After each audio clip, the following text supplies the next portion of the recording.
We'll ask my next guest why that might just be the case. Please welcome to the show, America's accountant, Dan Geltrude. Dan, Jeremy Siegel had to say it, and we've talked about ivory towers before. I put those two together because it smelled like maybe that Wall Street Journal article was trying to tell us that they might be feeling the average man's plight. I don't know.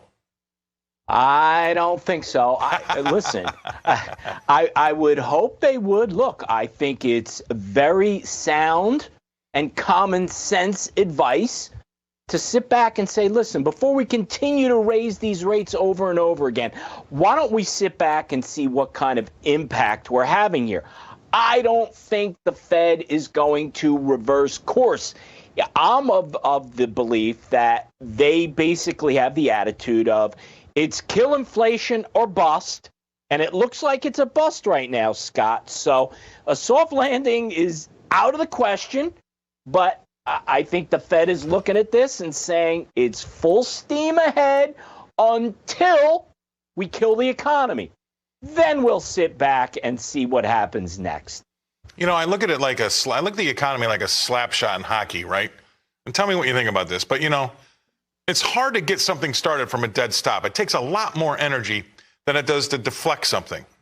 And I feel as though I would much rather have the problem of having to try to deflect inflation to slow it down rather than kill the economy and then try to start the economy up with no inertia at all whatsoever. It just seems to me that would take a lot more energy to try to get the economy back up and running after you've killed it to beat your war on inflation.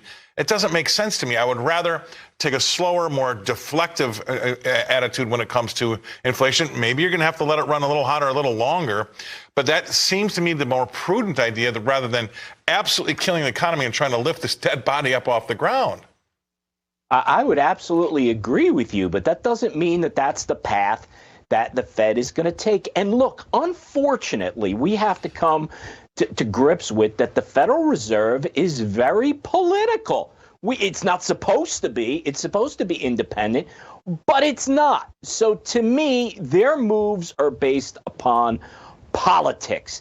And because inflation, as we can see from all the polling, is the number one issue out there, I think that they're going to continue to take the path of full steam ahead. We have to stop inflation at all costs. Now, what's somewhat ironic is Joe Biden has been given a few speeches and making reference to, you know, if Republicans are elected, inflation is going to get really bad.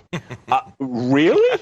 I mean, that's your policy. The other guy will do it much worse than us. Again, this is politics, Scott. So we have to really look at the economic signaling here is that things are slowing down.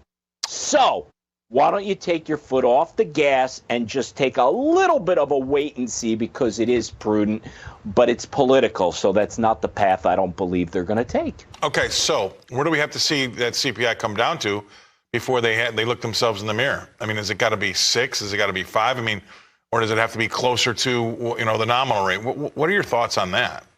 Yeah, I think, Scott, that they're going to keep their foot on the gas a lot longer than is probably necessary. And the reason I say that, because the attitude is well, listen, it's going to be really easy to just lower the rates, but we need to make sure that we completely kill off the patient before we're going to revive them, right? We have to flatline this thing, and then we'll take out the paddles in the form of perhaps lower interest rates and bring the patient back to life.